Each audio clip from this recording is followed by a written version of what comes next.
Welcome to Kenton's videos. Enjoy the video. You start by ensuring power and basic links are stable. Charge the headphones to at least 50% and update firmware if available. This removes known latency bugs. Restart both the headphones and the source device to clear temporary audio stacks. Once done, place devices close together and remove interference. Turn off nearby Bluetooth speakers or pause heavy Wi-Fi traffic. These immediate steps reduce variable delay and prepare you for the next configuration stage. Now you change software settings that cause lag. On your source device, choose the lowest latency codec both devices support. aptX low latency is ideal, otherwise use AAC or SBC accordingly.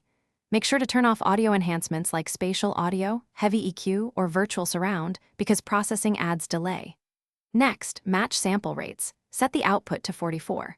1 kHz or 48 kHz to avoid resampling. Once these are set, test short videos and voice calls. Finish by resetting the Bluetooth link to clear lingering profile issues.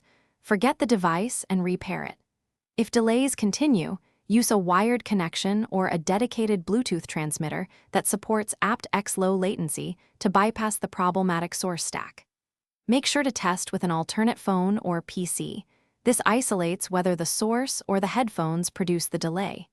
If you still have delay after these steps, factory reset the headphones and contact support as a last resort.